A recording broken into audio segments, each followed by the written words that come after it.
Hi, hello po mga boss. Welcome back to Ano J Channel. Mga boss, ang ipapakita ko po ngayon sa video kong ito ay magbibin po ako ng stirrup na 10mm yung bakal niya, yung steel bar niya.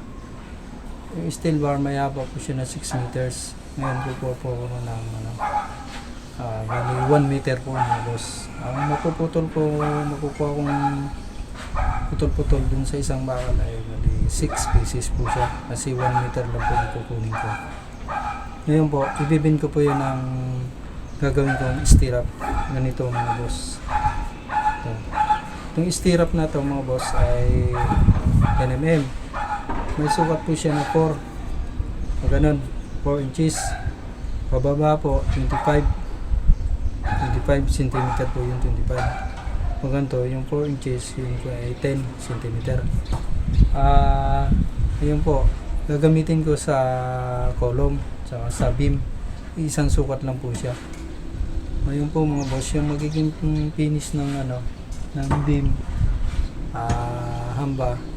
beam sa column, plain lang siya, plain. Kasi yung i-install ko na hollow block ay number 6 po mga boss. So mga boss, ipapakita ko po sa video ko ito yung pagbibin kung paano. Siya nga pala mga boss, ito yung pag-install ko na ito nakikita nyo naman po ito mga boss. Bali 5 inches siya yung baluktot niya, yung lock niya. Ito sa kabila 5 inches din po siya. Pag i-install ko po ito sa beam, puro nasa ibabaw lahat to. Ito yung bend na to, nasa ibabaw siya, nasa ilalim ng beam itong walang putol. Yan, para lock na lock siya. Okay po mga boss, manood na po kayo sa pagbibin.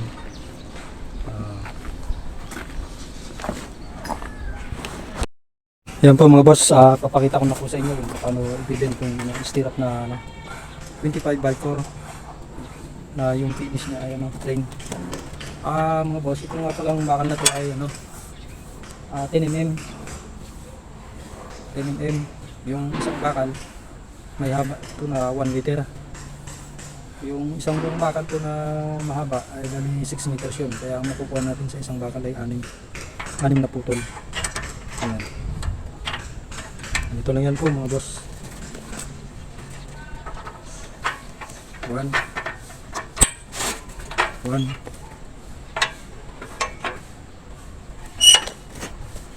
2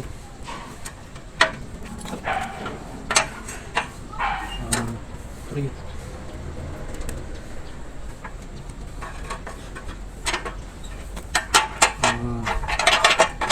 4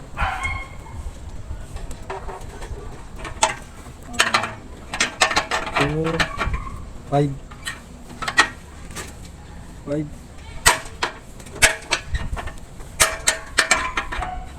yan, 6 na bin. Ayan po mga boss. Ganito yan mga boss. Pagka nilagay po ito sa beam, ito mga nasa taas to ng beam, ito sa taas, puro sa taas to mga boss, lahat nakalagay. Ganun. Ayan. Sarado siya kasi alos 5 inches po yung niya, yung lock niya. Yan. Isa pa mga boss, isa pa.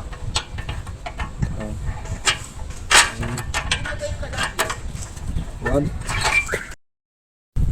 Okay, isa pa mga boss.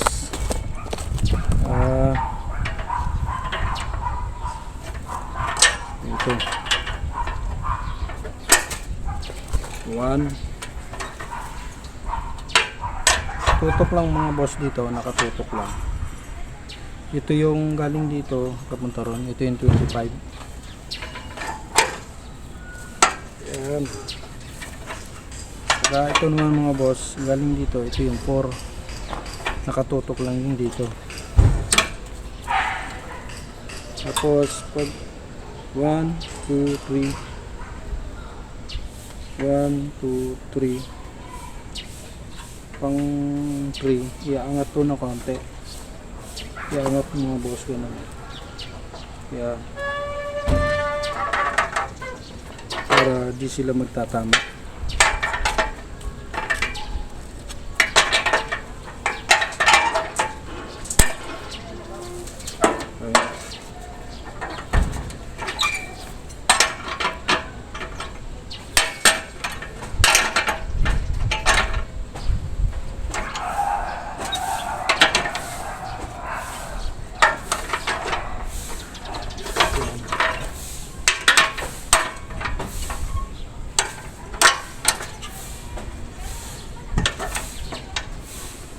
Okay. Ayan. Nakalak na siya mga boss ha.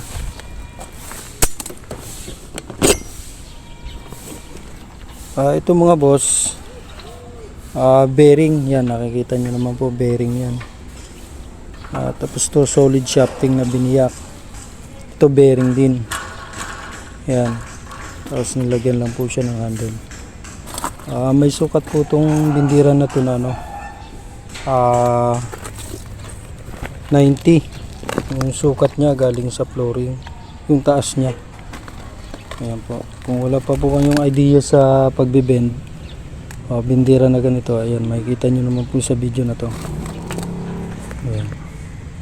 Okay mga boss, ang ipapakita ko naman po ay yung ano, pagdugtong ng ano, mga bakal sa kulong. So ayan po mga boss, ipapakita ko na po kung paano, kung saan ko binibend yung ano, yung 16mm magiging splice niya. Ito po yung mga boss dito.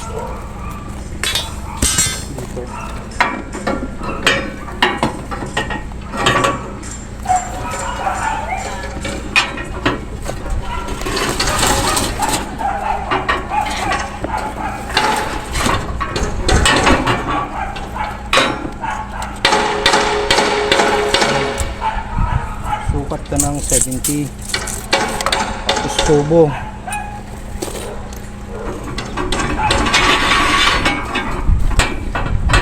Kailangan ng lakas.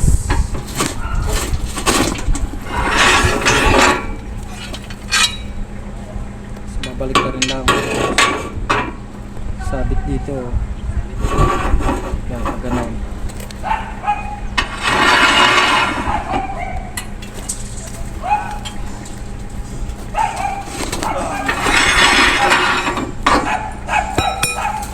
Sisipatin kung tuwid.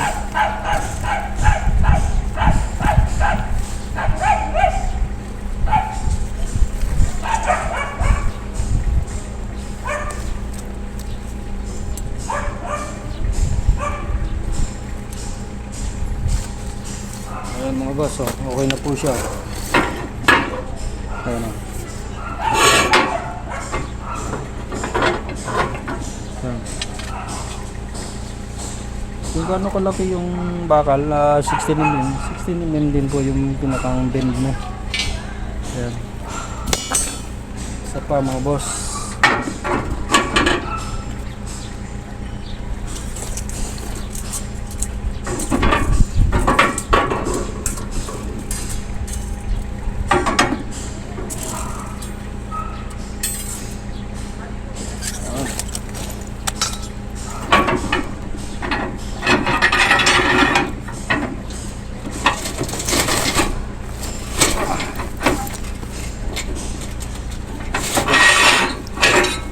Pangalawa.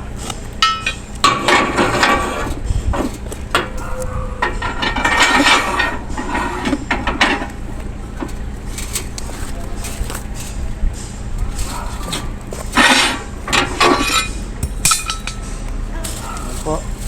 Okay na.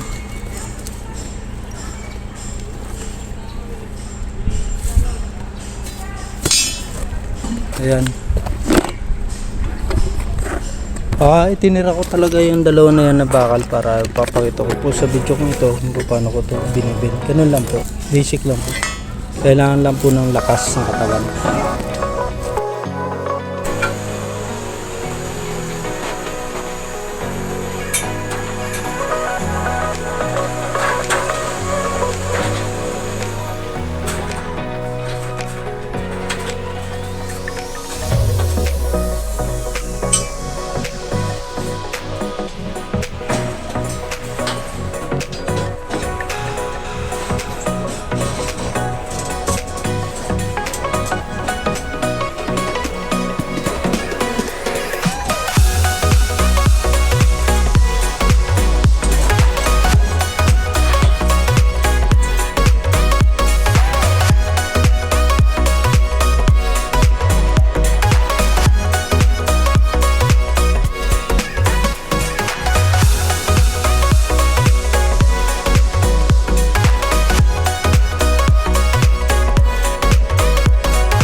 So yan po mga boss, nakita nyo yung ano, yung dinugtong ko na ano, na mga bakal. Naka-splash yun ng 70 mga boss. Tapos yung binaluktot ko, yung pa-liter Z na yun po mga boss. Lalapit ko po yung ano, camera. Ayan po. Yan ang purpose niyan. Para magpanapanapat uli yung mga kanto. Yan. Yan po mga boss. Tapos yung ano, yung stirrup na sinasabi ko po na kailangan nasa itaas siya. Sa taas mga boss. Yung pinakang ano, bend niya. Lahat nasa taas ang beam. Ayan po. Ayan. Ayan. Ayan po yung mga boss. Ganun. Ganun na yung installation ko po dyan sa ano, structure. Bakal. Pero sa mga column, yan, sa column mga boss, pwede siyang ano, baliktaran. Yung bend nandito sa kabila, yung kabilang bend naman dito sa kabila naman. Alternate siya. Pero sa beam, ganun po siya, ganun. Okay po. Kasi may ano rin po yung ganyang style. May lakas. Okay po mga boss.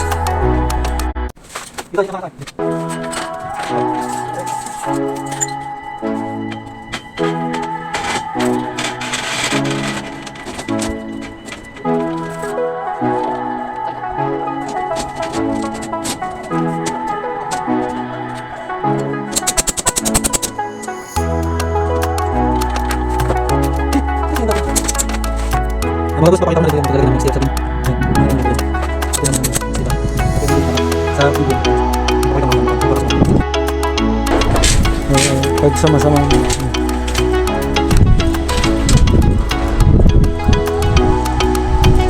Ayan.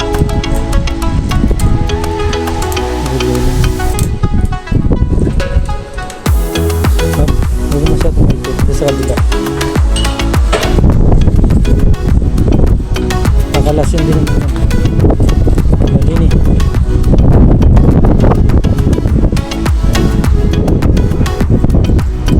Tapos mamamaraan para mapasok yung stirrup. Sama-samahin yung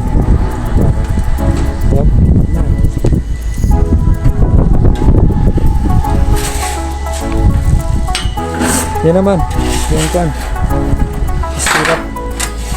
Kaya mo yan? Hindi ako. Kaya mo nga po sa discard.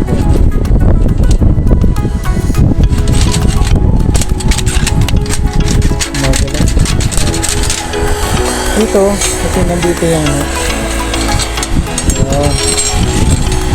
walo.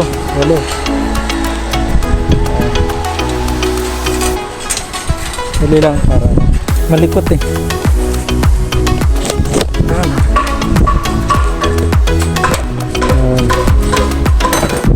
Ayan po mga boss, ganyan po yung pagpapasok ng stirrup. Pagsasama-samahin mo lang yung apat na bakal. Oop! Yan, ganyan. 8, bilang mo ha. 8. Yan. Ang layo ng mga boss, 18 cm, 18 cm. Sandali lang. Isa, 2, 3, 4. Hindi, itayo muna to, hop. Hindi, itayo muna to. Tatayo na tong dowels.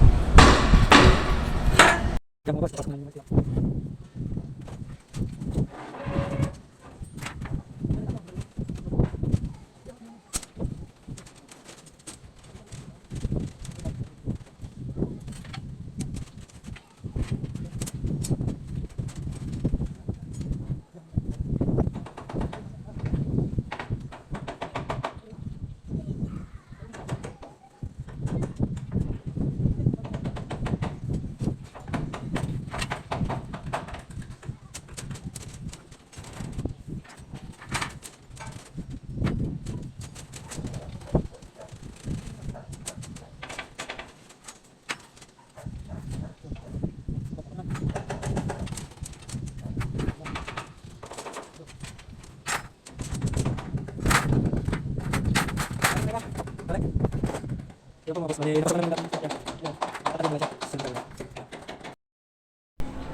yan po mga boss, natalian na namin yung mga bakal na nilagay namin.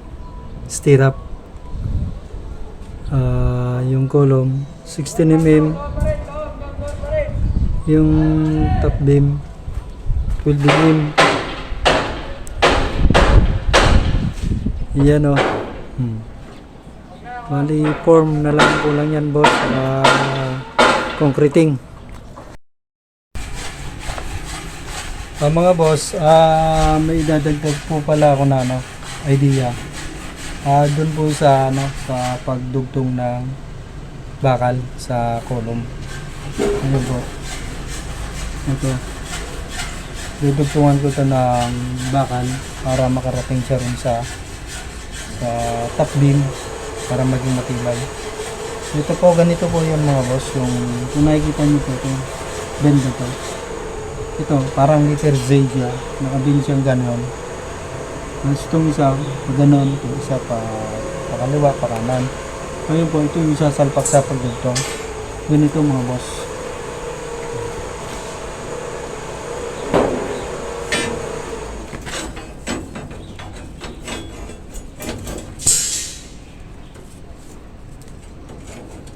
Yan. Kung makikita nyo po mga boss, ang splice na ito 70. Ganon, 70. Itong dulo ng bakal na ito, tsaka yung hook na, yung bend na yun, nagtapat na siya. Kaya hindi ka na mahirapan maglagay ng stirrup. Ganun lang po mga boss sa pagdudugtong. Sana po ay may matutunan kayo dun sa video ko to. Ayun po mga boss, kung bago ninyo tapusin itong video na to, huwag mo kakalimutan na mag-subscribe or comment o pindutin nyo na rin yun po yung notification bell para lahat ng video kung bago na may upload or may mga idea matutunan ninyo o kaya matuto yung iba mga kaibigan nyo. Thank you po mga boss. Sana po ay may matutunan kayo dito. Ayan, ano lang po.